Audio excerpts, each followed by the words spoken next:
के मंच में मेरी एक और कविता जिसके शीर्षक है माँ। माँ एक ऐसा शब्द जो दिल को सुकून देता है, सुनने में भी और कहने में भी। माँ एक ऐसी परिस्थिति जो विभोर करती है, बनने में भी और होने में भी। माँ एक प्राकृतिक एहसास जो कराता है ईश्वर को भी पास होने का एहसास। माँ एक ऐसा गहरा रिश्ता जो होता है सबके लिए कुछ खास। चाहे पशु हो या मानव, देव हो या दानव, माँ के स्वाभिमान को सबने स्वीकारा है। भले ही युग बदलने पर माँ के अस्तित्व पर आँच आई हो, बदलते परिवेश में माँ को छोड़ने की बात आई हो, पर दिल से दूरियाँ कभी हो न सकी।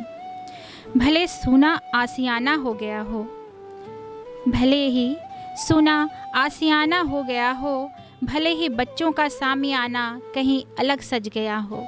ऐसा होता है ना कि बच्चे जब बड़े हो जाते हैं, नौकरी करने के लिए विदेशों में चले जाते हैं, दूर चले जाते हैं अपने माँ को छोड़ करके। तो यही है कि भले सूना आसियाना हो गया हो, भले ही बच्चों का सामियाना अलग सज गया हो, पर माँ की ममता और स्नेह का आंचल आज भी उनको करीब पाती हैं। आज भी आंगन के मुंडेर में उनकी आंखें राह तकती हैं अपने स्नेहिल बच्चों का, जो कभी उनके बिना रह नहीं पाते थे। आज काम के व्यस्तता के कारण थोड़ा ही समय निकाल पाते हैं उस माँ के लिए, थोड़ा ही समय निकाल पाते हैं उस माँ के लिए। गुजरते जीवन के साथ आज भी माँ अपने ही बच्चों का राह तकती हैं। कभी इधर से कभी उधर से आ जाए माँ की पुकार, बस यही इंतज़ार किया करती हैं। और मेरी इस रचना को यहीं पर मैं सब विराम करती हूँ। धन्यवाद। मेरी अगली कविता का शीर्षक है सुकून के इस मंच पर जो मैं प्रस्तुत करने जा रही हूँ, जिसका शीर्षक है कब तक रहोगी सोई। प्रचंड धूप सा रहा करो, चांदनी की शीतलता का यहाँ मोल नहीं है कोई। प्रचंड धूप सा रहा करो, चांदनी की शीतलता का यहाँ मोल नहीं है कोई।